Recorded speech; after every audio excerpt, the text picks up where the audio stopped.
Re release எப்பா சாமி, எத்தனை ரீ ரிலீஸ். ஒரு மாதிரி ஃபெட்டப் ஆயிடுச்சு இந்த ரீ ரிலீஸோட. சரி, நல்லா இருக்கு, அந்த படங்கள்லாம் நல்லா இருக்கும், நம்ம அந்த டைம்லலாம் பார்த்து என்ஜாய் பண்ணியிருக்கோன்றதுக்கெல்லாம் ஓகே.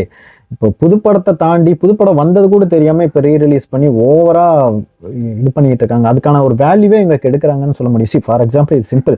ஒரு கில்லி ரீ ரிலீஸ் ஆகும்போது மற்ற அந்த டைம்ல புதுப்படம் ரிலீஸ் ஆகல, இத்தனைக்கு கில்லி வந்து அவ்வளோ டைம் போய் தேட்டர்ல பார்த்து என்ஜாய் பண்ணக்கூடிய ஒரு படம். அந்த டைம்ல போய் 2-3 வாரங்களே நல்லா ஃபேமிலியில போய் என்ஜாய் பண்ணாங்க.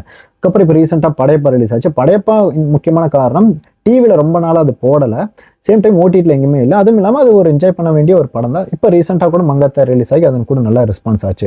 பட் அதே இந்த கேப்பில் இவங்க இஷ்டத்துக்கு இந்த வெறும் ரீமாஸ்டரிங் காஸ்ட் மட்டும்தான் ஆகுதுன்னு கொண்டு வந்து இந்த ரீ ரிலீஸ்னு பண்ணி ஓவராக அதை கொடுத்துட்டு இருக்காங்க. இப்போ இதனால புதுப்படங்கள் வரதும் தெரிய மாட்டேங்குது. இன்னும் சொல்ல போனால் எவனும் இப்போ படம் இப்போ எடுக்க தெரியலையா, படம் இப்போ இனிமேல் இப்படி தான் இனி ஒன்லி வந்து இனி கம்பேக்லாம் வெறும் த்ரோபேக் மட்டும்ன்ற மாதிரி தான் இப்போ போய்கிட்டு இருக்கு. இப்போ இந்த வாரம் நான் ஏன் இப்போ கிடைச்சுன்னு, இந்த வாரம் வர February 14 லவ்வர்ஸ் டேக்கு 4 ரீ ரிலீஸ் படம். அது தமிழில் மௌனம் பேசியதே, காதலர் தினம், அப்புறம் இன்னொன்று மின்னலே, இன்னொன்று உயிருள்ளவரை உஷா. இது எனக்கு புரியல, இது எந்த மாதிரின்ற மாதிரியே புரியல. அதெல்லாம் நல்ல படங்கள், எதுவும் தப்பாக சொல்லலை.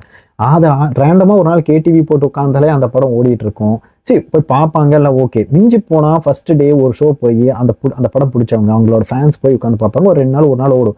இதனால அந்த வாரம் வர வேண்டிய புது படங்களுக்கு பெருசாக இதாக அஃபெக்ட் ஆகும். இதனால சரி, நிறைய ப்ரொடியூசர்ஸ் வந்து எதுக்கு நம்ம உட்காந்து புது படம் எடுத்து ரிஸ்க் எடுத்துக்கிட்டு பழையப்படுத்தி நம்ம ரிலீஸ் பண்ணி வந்த வரைக்கும் லாபம் போய்க்கலாம்ன்ற மாதிரி அவங்க வராங்களா இல்லையான்னு தெரியல. எனக்கு எகைன் இது வந்து ரொம்ப ஃபெட்டப் ஆயிடுச்சு.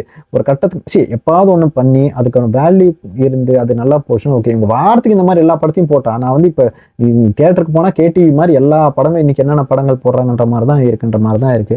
அகைன் அது ரொம்ப எனக்கே டயர்ட் ஆயிடுச்சு, முடியல.